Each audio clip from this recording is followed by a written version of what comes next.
Hello everyone, my name is Obsidia, and I'm the creator of the D&D setting Nexus, and DM of the upcoming actual play campaign set in it, Forlorn Legacy.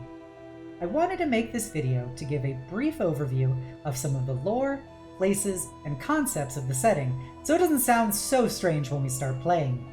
This is a very surface level overview, but if you want more info, let me know in the comments below, and I can do more videos discussing things in detail in the future. And of course, you can watch the campaign itself as it airs for even more info. Without further ado, here are the 5 topics we'll be going over: the plane of Nexus, technology and Nexite, major countries of the world, the Tetrarchic faith, and the Eryxian liberation. Nexus is a plane that originally existed as a planar crossroads in the multiverse. Many millennia ago, it was settled by planeswalkers who arrived in massive ships known as Void Arcs, a civilization only now known as the Wayfarers in modern history. The Wayfarers were an advanced magical empire that developed the world alongside other planar travelers. Unfortunately, just over 2 millennia before the start of the campaign, an unknown cataclysm hit Wayfarer civilization, and an event known as the Infinite Eclipse cut off Nexus from the rest of the planes and the multiverse. In the following 2 millennia, the various cultures of the world lived in a comparative dark ages that they have only recently begun to pull themselves from. Unlike most D&D, the setting of Nexus is very technologically advanced by comparison. While the overall use of technology varies from culture to culture, the highest point is a comparatively 1930s, 1940s Magitech level. Things like firearms, airships, trains, radios, automobiles, etc. exist and are common enough to not be considered wonders in their own right. All of this is possible because of a magical ore known as Nexite that acts as a multi-purpose resource, doing everything from acting as fuel for cars, electricity for buildings, gunpowder, and even to the core of numerous true magical items.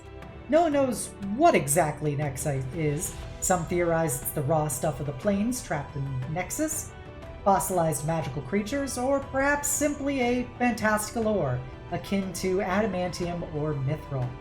Regardless, much of the feats of the world could not be made possible without it, and it forms the backbone of modern life. There are 4 primary continents in the world of Nexus. However, as the campaign will be starting in the Western continent, where all the characters are from, we'll just be focusing on that for now. At the western edge of the continent exists the United Federation of Allied States, an advanced alliance of 7 countries that displays the cutting edge of Nexite technology, including great steel-clad ships, power armor-equipped soldiers, and mighty corporations accumulating profit. To the east of the Ufast, past the Eryxis Mountains, lies the former Arcane Conclave of Eryxia, a mageocracy that dominated Nexite production for centuries before being overthrown by the Ufast. Now it exists in a state of conflict, being managed and allegedly rebuilt by the world's most powerful Nexite extraction and processing corporation, the Nexite Consortium, or NexCorp for short. Further east lies the vast lands known as the Eastern Marches of the Dragonlands, a diverse united collection of tribes, clans, city-states, and petty kingdoms surrounding the 2 regional powerhouses of the Divine Domain of Vanyaska and the Ravenin Imperium.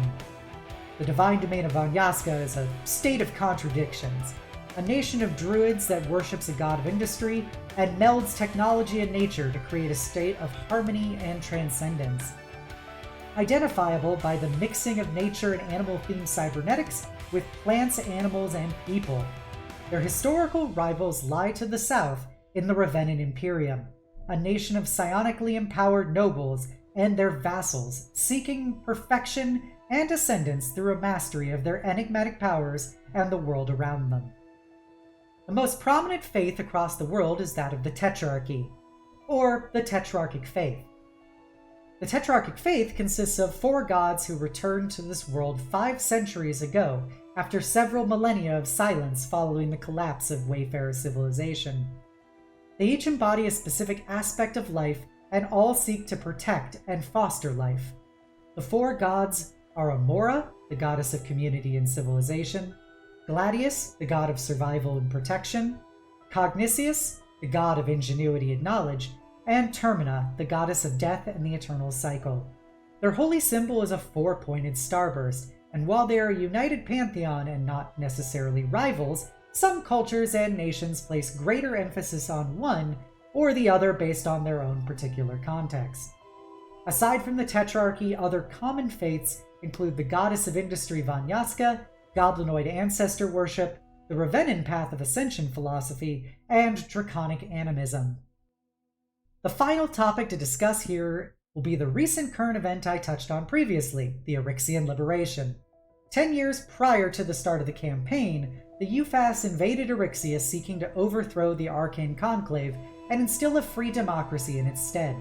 Some state the real reason for the war was rather to exploit the vast Eryxian Nexite mines and eliminate an economic rival. Regardless, after 5 years of bitter fighting, the Eryxian military and mages proved to be more difficult to defeat than the UFAS first assumed, and the war had ground down to a stalemate.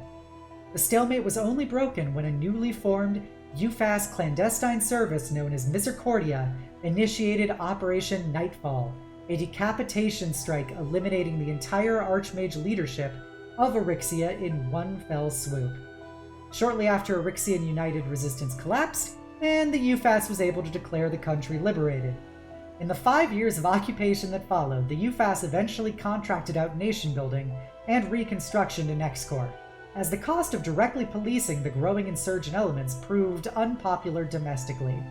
Now Eryxia exists as a broken nation of corporate exploitation and warlord politics. Thank you so much for listening to this brief summary on Nexus. Please like and subscribe for more information, and be sure to watch Forlorn Legacy as it starts up in the coming weeks. If you'd like more videos discussing Nexus lore, please let me know in the comments below, and I'll see you soon.